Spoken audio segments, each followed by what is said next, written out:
Bonjour.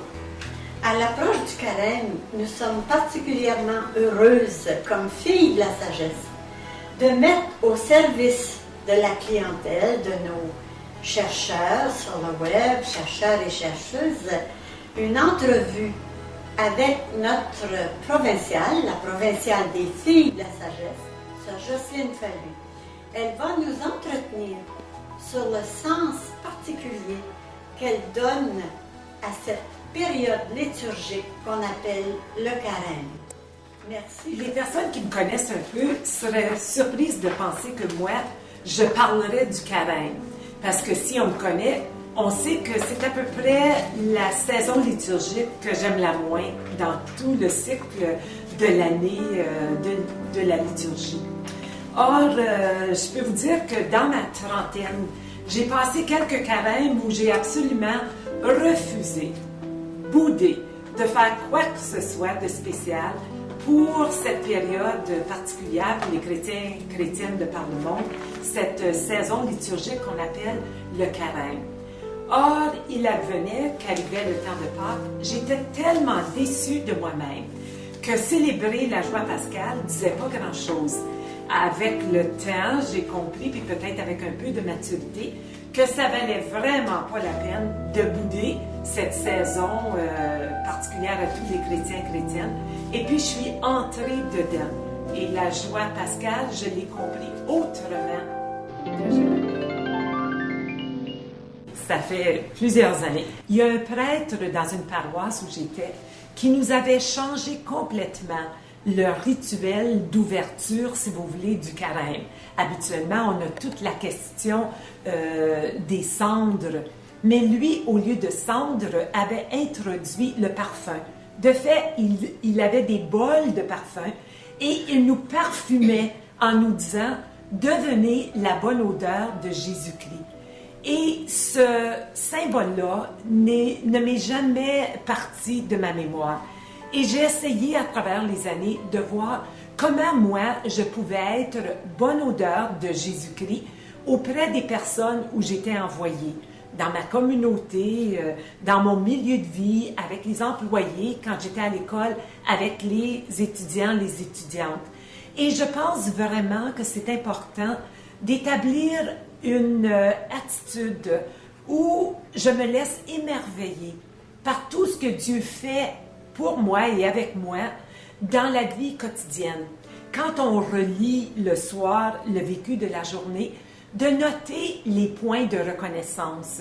Si on partait nos journées en relisant ce qu'on avait noté la veille, il me semble que le premier sourire qu'on donnerait aux personnes qu'on rencontre le matin pourrait être un sourire réel, ouvert, qui donne vie, qui donne dynamisme aux gens autour de nous, parce que nous, on l'aurait vécu, senti de l'intérieur. Il y a un texte de l'Ancien Testament ou de la Nouvelle Alliance qui est particulièrement frappant pour moi, pour donner un peu la saveur de ce qu'est aujourd'hui la saison de carême, ou la saison de la montée vers Pâques.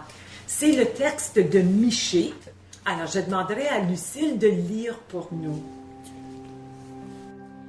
On t'a fait connaître, ô homme, ô femme, ce qui est bien et ce que Yahvé requiert de toi.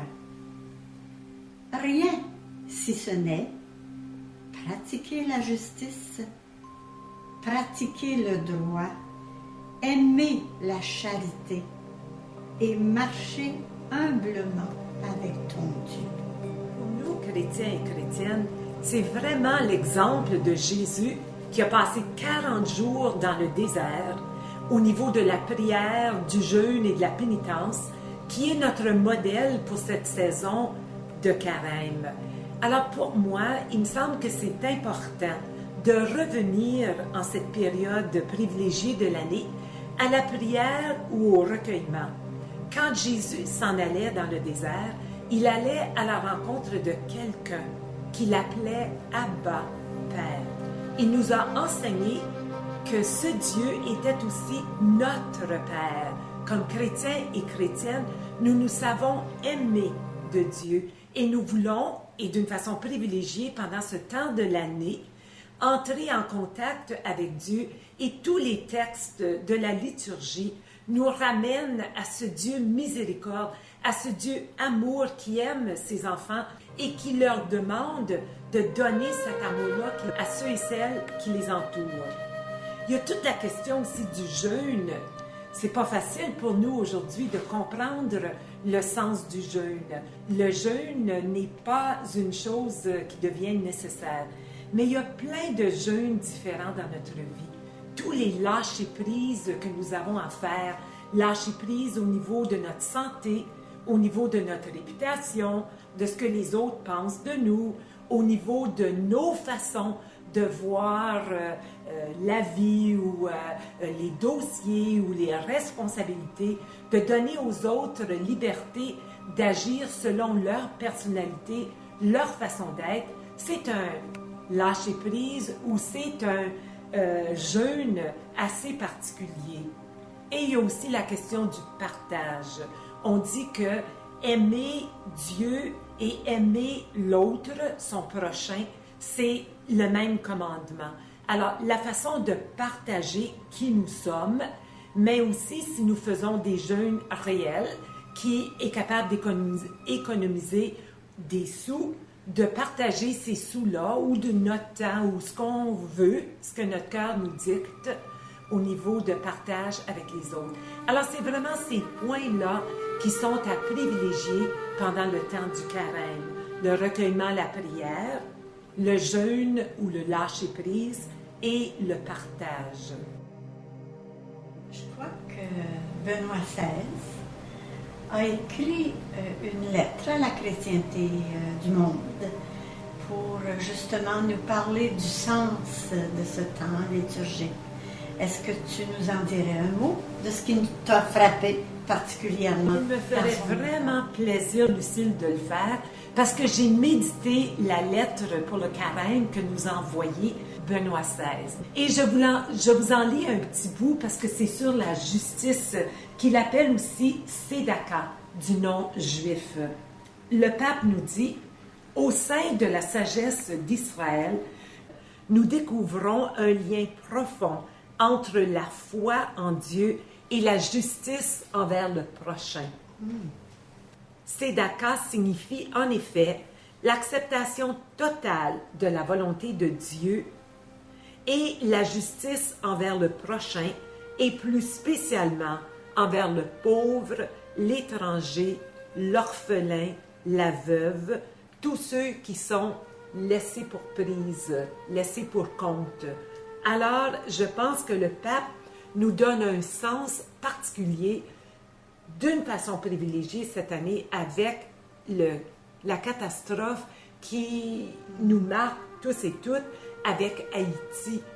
On ne peut pas ne pas être touché par cet événement et voir un peu comment cet événement vient changer, vient bouleverser notre vie et qu'est-ce qu'on peut faire pour vivre la solidarité avec le peuple haïtien, avec les filles de la sagesse qui ont souffert et qui souffrent encore de ce traumatisme qui nous est inimaginable, nous. Alors, cette lettre nous donne les deux axes enseignés depuis toujours par l'Église et qui touchent particulièrement à nous, filles de la sagesse, à cause de cette deuxième orientation, si vous voulez, de notre chapitre général qui nous parle de justice relationnelle de la sagesse.